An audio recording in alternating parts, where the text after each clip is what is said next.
अभी जो रिज़ल्ट आया क्लास 10th का, उसमें आप किसी भी कैटेगरी में फॉल करते हैं, हम सभी कैटेगरी के बच्चों की बात करेंगे। आप फेल हो गए, आप पास हो गए, आपका रिज़ल्ट बस ठीक था, आपका रिज़ल्ट बहुत अच्छा आया, आपका रिज़ल्ट बहुत अच्छा है लेकिन आप 1100 के बहुत करीब जाके रुक गए, किसी भी कैटेगरी में फॉल करते हैं, तो मैं आप सबके उन प्रॉब्लम्स की सलूशन बताऊंगा और उन ख्वाहिशात को हल करने का तरीका बताऊंगा जो ख्वाहिशात आपकी रह गई हैं।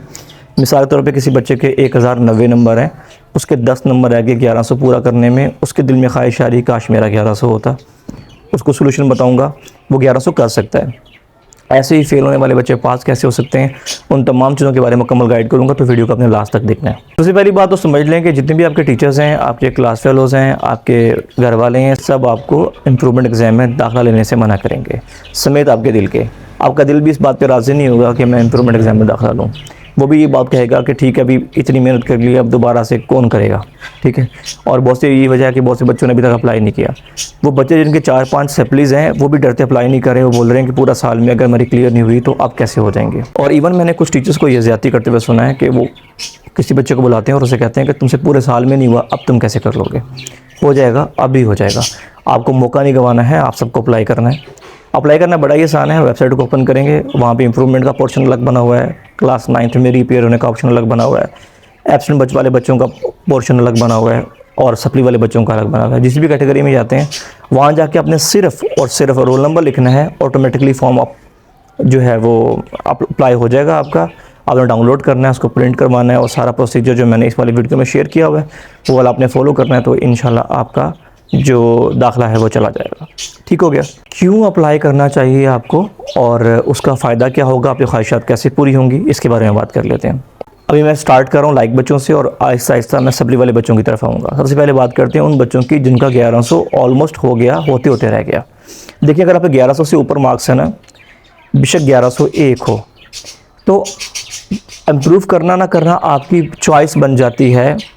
आपके पास ऑप्शन ज़रूर है, आप करना चाहें कर सकते हैं, लेकिन बहुत कंपलसरी नहीं है। लेकिन जिन लोगों को 1100 में से एक भी नंबर कम है, उनको इम्प्रूवमेंट के लाजमी तौर पे अप्लाई करना चाहिए। आपको मिसाल देता हूँ, आपके आए हैं 1090, आपके 10 नंबर कम हैं 1100 करने में, ठीक है। और फ्यूचर में आप मेडिकल करना चाहते हैं और मेडिकल के लिए मेरिट का हाई होना बहुत ज़रूरी है, तो डेफिनेटली आपको इम्प्रूवमेंट के लिए अप्लाई करना चाहिए। आपको अपना रिजल्ट कार्ड निकालना है, क्लास 9th के 9 सब्जेक्ट्स और क्लास 10th के 9 सब्जेक्ट में से किसी भी एक सब्जेक्ट में अगर आपके पास 10 से 15 नंबर का मार्जिन है जो आप ले सकते हैं, मसलन आपके मुताले पाकिस्तान में मान लो 30 नंबर हैं 50 में से, तो ये 20 नंबर का मार्जिन है, तो उस एक सब्जेक्ट का दाखिला भेज दें। और मज़े की बात यह है, आपको क्लास 9 एंड 10 दोनों का दाखिला भेजने की ज़रूरत नहीं है, आप किसी एक क्लास के किसी एक सब्जेक्ट का भेज सकते हैं, ठीक है। अब आपको निकालने हैं किन किन सब्जेक्ट का मार्जिन है। कोशिश करें क्लास 10th का सब्जेक्ट निकालें, क्योंकि 10th की तैयारी आपने अभी रिसेंटली की थी, तो आप उसको इम्प्रूव कर सकते हैं। मुझे पता है जो टॉपर्स बच्चे हैं उनके मार्क्स कटे हैं इस्लामियात में, तर्जुमातुल कुरान के अंदर और मुताले पाकिस्तान के अंदर, क्योंकि इन तीनों में छुट्टी नहीं थी, सिलेबस बहुत ज़्यादा था, बच्चे रिवाइज़ नहीं कर सके, तैयारी उनकी थी, अच्छा रिवाइज़ नहीं कर सके तो अच्छा अटैम्प्ट नहीं कर सके, जिसकी वजह से मार्क्स ज़्यादातर बच्चों के टॉपर्स के इन्हीं सब्जेक्ट्स के अंदर कम आए हैं। अगर आपके साइंसेस में कम आया तो मे बी आप फिज़िक्स में न्यूमेरिकल की वजह से पेपर सही नहीं हुआ, ऑब्जेक्टिव की वजह से ठीक नहीं हुआ, या आपको बायो के लॉन्ग नहीं आते थे, या केमिस्ट्री का आपको कोई क्वेश्चन एक आउट ऑफ जो है ना आपके गैस आ गया, अगर आप गैस पेपर तैयार कर रहे थे, या कोई भी वजह हो सकती है कि पेपर आपका अच्छा नहीं हुआ, तो आपके पास 40 दिन है, ठीक है। और 40 दिन के साथ आपके पास पेपर स्कीम है, तो पेपर स्कीम लें, 40 दिन को कंबाइन करें तो बड़ी अच्छी आप तैयारी कर सकते हैं उस एक सब्जेक्ट की, जिसको तैयारी करने के लिए आपको पेपर में एक दिन मिल रहा था, उसको तैयारी करने के लिए आपको 30-35 दिन, क्योंकि कुछ दिन ज़ाया भी हो चुके हैं, तो 30-35 दिन आपको मिल रहे हैं तैयारी करने के लिए, तो एक बहुत बड़ा एज है आपके पास, तो लाजमी तौर पे आपको अप्लाई करना चाहिए। और जो 10-15 नंबर का मार्जिन है उसको अवेल करते हुए अपने आप को 1100 तक पहुंचाना चाहिए। ये सभी बच्चों से मैं बोलूँगा, जिन बच्चों के 1100 से कम है उन सबको अप्लाई करना चाहिए, सभी को अप्लाई करना चाहिए जिसको लगता है कि मैं वहाँ पहुँच सकता हूँ। बस एक बात ख्याल रखें कि बहुत से बच्चे ऐसे होते हैं जिनके मैथ में 75 में से 60 होते हैं, 58 होते हैं, वो कहते हैं चलो उर्दू में मार्जिन अप्लाई कर देता हूँ। उर्दू में याद रखें कि मार्जिन इतना बड़ा नहीं होता है। अगर आप लोगों के 10-15 नंबर का मार्जिन उर्दू में है तो उसको अप्लाई मत करें, वहाँ पर ज़्यादा मार्क्स बढ़ने की उम्मीद नहीं है। ज़्यादा चांस है आपके पास इस्लामियात में, तर्जुमातुल कुरान में, मुताले पाकिस्तान में, फ़िज़िक्स में, केमिस्ट्री में, बायोलॉजी में, कंप्यूटर में, इनमें आपके पास मार्जिन है। मैथ्स का मार्जिन थोड़ा सा कम होता है, क्योंकि अगर आपकी प्रैक्टिस नहीं है तो मैथ्स जल्दी कवर नहीं होगा। इंग्लिश का सिलेबस बहुत ज़्यादा है और उर्दू में ज़्यादा मार्क्स इंप्रूव होते नहीं हैं। तो बाकी सब्जेक्ट पे फोकस रखें कि उससे मार्क्स बढ़ा सकें आप लोग। अच्छा, उसके बाद वो बच्चे आते हैं जिनका रिज़ल्ट बस ठीक है, तो उन्होंने क्या करना है कि उन्होंने 2-3 सब्जेक्ट चूज़ करने, एक चूज़ नहीं करना, उन्होंने 2-3 चूज़ करने और दोनों तीनों के अंदर अप्लाई करने हैं। ठीक है, यहाँ मैं एक डाउट और क्लियर कर दूं कि अगर आप सोच रहे हैं ना कि अगर मार्क्स पहले से भी कम हो गए तो फिर क्या होगा। अगर आपके मार्क्स पहले से भी कम हो जाएंगे तो यही लग जाएंगे जो अभी लगे हुए हैं। मसलन एक बच्चा, उसके 1090 थे, उसने इंप्रूवमेंट के लिए अप्लाई किया, उसके 1070 बन रहे हैं, तो वो 90 ही लगा देंगे, पुराने ही लगा देंगे, नंबर कम नहीं करेंगे, वो 90 ही लगा देंगे आपके। ठीक है, अगर बढ़ जाएंगे तो नए लगाएंगे, अगर कम हो जाएंगे तो पुराने लगाएंगे, तो नुकसान कोई नहीं है। अगर कोई बच्चा है वो कहता है हमारा रिजल्ट अच्छा आया है पर थोड़ा सा और बेहतर करना चाहता हूँ, मतलब उसके 1020 है, वो कहते हैं मैं 1050 तक जाना चाहता हूँ, तो वो 2-3 सब्जेक्ट्स में अप्लाई करे, बेशक 5-5 नंबर का मार्जिन हो, अपने किस्मत को ज़रूर आजमाए। ठीक है, आप लोगों का जो एग्ज़ाम्स हैं वो अगस्त के लास्ट वीक में हो जाएंगे और उसका रिज़ल्ट जो है वो अक्टूबर में आ जाएगा, तो बहुत बड़ी बात नहीं है। प्राइवेट कॉलेज भी आपको एडमिशन दे देंगे, गवर्नमेंट कॉलेज भी आपको एडमिशन दे देंगे। प्राइवेट कॉलेज में अपना ये वाला रिजल्ट कार्ड जमा करवाना है, वो आपको एडमिशन दे देंगे। उनको आपने ये नहीं कहना है कि मैंने अप्लाई किया हुआ आगे। ठीक है, आपने अपना रिजल्ट कार्ड जमा करवाना है, आपको अप्लाई करने देंगे।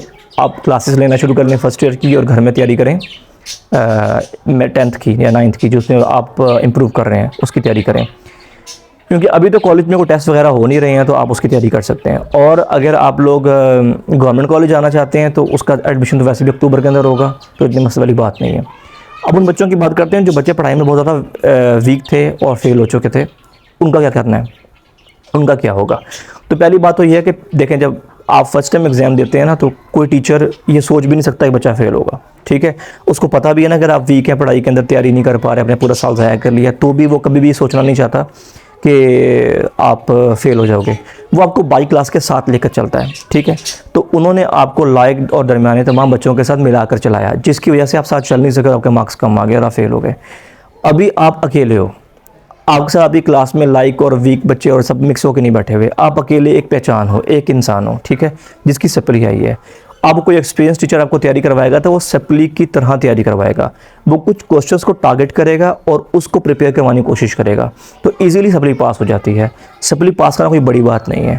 मैं इस चैनल के अंदर, यूट्यूब चैनल के ऊपर, द गाइड पोर्टल के ऊपर, मैं पर सब्जेक्ट यानी उर्दू की अलग, इंग्लिश की, मैं साइंस ग्रुप और आर्ट्स ग्रुप के हर बच्चे के हर सब्जेक्ट के बारे में गाइडेंस प्रोवाइड करने जा रहा हूँ। कल से वीडियो स्टार्ट हो जाएंगी सब्जेक्ट वाइज कि इस सब्जेक्ट में सप्ली है तो ये करें, इस सब्जेक्ट में सप्ली है तो ये करें। मैं आपको बहुत ही थोड़ा सिलेबस और बहुत ही आसान तरीके से बताऊँगा, आप लोगों की सप्ली 100% क्लियर हो जाएगी। मैंने बहुत सारी सप्ली इसके लिए करवाई हैं।